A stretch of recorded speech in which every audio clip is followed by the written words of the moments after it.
Bom dia, queridos alunos da medicina. Primeiramente, obrigado pelo convite que me fizeram para falar um pouco mais sobre a importância do autoconhecimento na nossa carreira, nas nossas trajetórias. E eu queria começar contando uma pequena história. Quando eu estava na faculdade também, na época de empresa júnior, eu assisti uma palestra que me marcou muito. Uma empresa de treinamento que falava que nós temos não uma saúde, mas 7 saúdes. E eu acho interessante comentar sobre esse tema com vocês, que são da saúde, afinal de contas, para que a gente reflita um pouco sobre a nossa saúde, nosso bem-estar integral, a forma como também a gente atende, como a gente se relaciona com o próprio mundo. Então, começando, as 7 saúdes é uma forma de você estudar e obter o autoconhecimento da sua própria vida, avaliando a cada momento como está a sua saúde. São 7, portanto, começando aqui pela primeira, que é, obviamente, a saúde física. Não estou aqui para rezar a missa para o padre, obviamente, vocês são grandes conhecedores desse assunto, mas cabe enfatizar que vocês mesmos não devem esquecer da saúde física de vocês. Nós nascemos com uma vitalidade, uma quantidade de energia que nos é dada logo no nascimento e, obviamente, temos que cuidar desses aspectos e manter essa vitalidade com boa alimentação, com exercícios e tudo mais que vocês conhecem. Então, essa é a primeira das 7. A segunda saúde é a saúde profissional. Nesta, a gente deve buscar o alinhamento entre profissão e propósito de vida. Então, lembrem do conceito ESG, que está tão em moda hoje em dia, né? O E de ambiente, ou seja, de meio ambiente, obviamente a gente não vai estragar, denegrir, poluir o meio ambiente, devemos ter atitude consciente. Mas é no S e no G que a gente deve se focar, não só na grande empresa, mas na pequena e principalmente no mundo individual, no nosso dia a dia individual. O S de social, ou de social, é onde a gente deve ter o alinhamento entre nossa profissão e um propósito. No caso de vocês, obviamente, isso é muito fácil. Dosar corretamente a exploração da profissão de uma maneira, sim, profissional, que gera recurso, que gera dinheiro, mas também uma função e com objetivos sociais de propósito, que validem e deem a vocês o gosto de executar a profissão de uma maneira íntegra, de uma maneira plena, com propósito. Então, lembre-se de alinhar esse social com a profissão. E, finalmente, nessa saúde profissional, também o G de governança, ou seja, organizem a vida de vocês, não para que vocês padeçam ou fiquem até doentes de tanto trabalhar, mas sim buscando o equilíbrio, profissionalizando o que é possível, buscando ajuda, tendo secretárias, tendo assistentes, tendo pessoas que cuidem da empresa como um todo, que vocês eventualmente montem. Isso tudo nos dá, desde o início, uma capacidade de governança, ou seja, não sermos nós os super-heróis que vão padecer diante das coisas que têm que ser resolvidas no dia a dia. Então, buscar esse equilíbrio e organizar a vida para que vocês não tenham que padecer, não tenham que sofrer muito com sobrecargas e exageros na quantidade de horas trabalhadas por dia. A terceira saúde é a saúde econômica. É nela onde a gente deve buscar não cair no círculo vicioso de sempre buscar mais prestígio e mais dinheiro. Obviamente, a gente deve ter o nosso número, um valor com o qual a gente acumulando, a gente possa ter uma vida de aposentados ou de propósito de maneira plena e de acordo com o que a gente objetiva. Mas uma vez tendo este valor, nós devemos nos ater a ele, ou seja, tê-lo como suficiente e parar com uma busca incessante de sempre mais prestígio, sempre mais dinheiro. Então, com isso, a gente tem uma vida mais equilibrada e com mais propósito.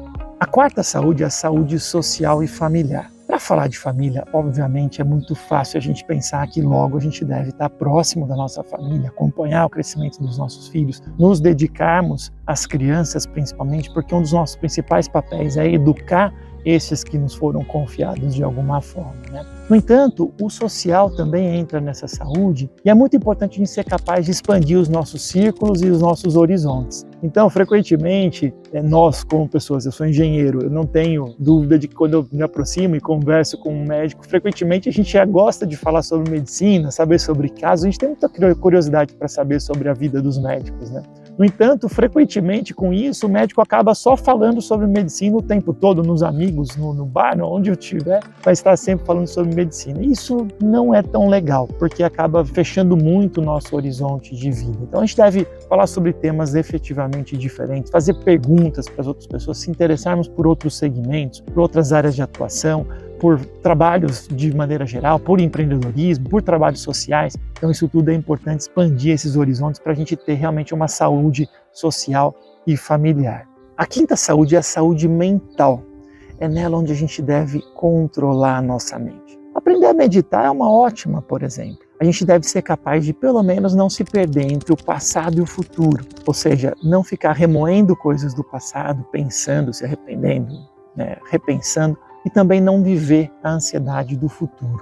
Então, estar no tempo presente nos permite esse contato de autoconhecimento conosco mesmo. É estar aqui como estou, num ambiente natural, por exemplo, e eu me integrar com esse ambiente. Ou seja, se eu estou na natureza, eu sou a natureza. Se eu estou no mar, que eu seja o mar.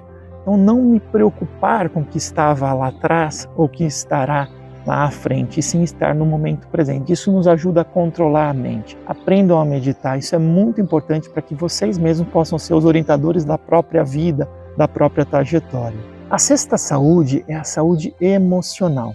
Vejam vocês, aqui a gente deve buscar o equilíbrio de emoções, sem sermos extremamente exagerados, nem nas emoções negativas, nem nas emoções positivas. Não quero dizer que tenhamos que ser mornos, mas a gente não deve se exagerar quando estivermos muito alegres, nem se exagerar quando estivermos deprimidos ou um pouco tristes. Então vejam aqui que nós temos a chance, inclusive, de observar o nosso próprio corpo. Vejam quão rico, quão complexo, quão perfeito é o corpo, quão complexa, quão rica é a vida, para a gente ficar se lamentando. E vejam também quão passageiro é a nossa saúde, o nosso corpo, como a gente perece para a gente ficar se preocupando com o futuro. O que nós devemos estar, de fato, é no presente. Então, devemos ter a humildade de reconhecer que não somos super-homens, que somos perecíveis, que somos passageiros nessa vida. E ao mesmo tempo não ficarmos nos lamentando, porque a vida é tão rica para lamentações e para ficar se remoendo sobre o passado.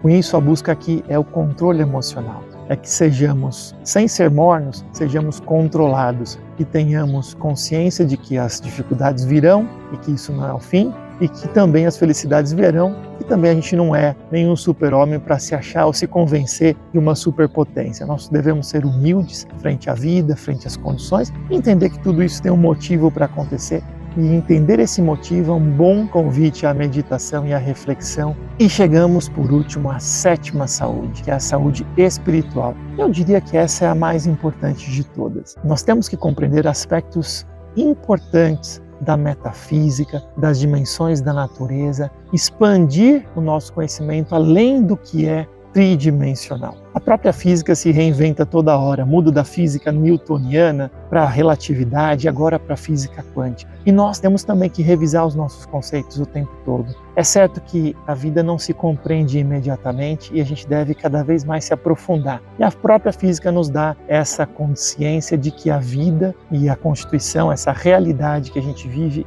é muito mais expandido do que a gente mesmo imagina. Por isso, para buscarmos o autoconhecimento e para buscarmos propósito para a nossa vida, nós temos que expandir a nossa compreensão do que é a própria vida e qual é o nosso propósito nessa vida. Então não deixem de buscar a vida espiritual, buscar algo que complete e dê propósito, porque temos que ser humildes quanto à existência, quanto ao quem nos colocou aqui, por que eu existo, para onde eu vou. Temos que ser não soberbos, mas humildes para tentarmos pelo menos buscar essas respostas. E a vida espiritual nos ajuda neste caminho, nessa investigação que temos que ter, temos que ser cientistas realmente nessa busca constante em nossa vida. Então se serve como referência, busquem por exemplo a palavra gnosis no Google para buscar informações sobre os 7 corpos, sobre o desdobramento astral, sobre a nossa capacidade de investigação da própria natureza e principalmente esses conceitos de autoconhecimento, que é o significado da palavra gnosis. É uma referência que eu posso dar aqui para vocês com bastante material gratuito para que vocês se aprofundem. Muito obrigado pelo convite que me fizeram e desejo a vocês muito sucesso, muita saúde e que encontrem o que estão buscando interiormente nessa trilha que temos através dos anos e da vida em busca desse autoconhecimento. Um abraço, pessoal.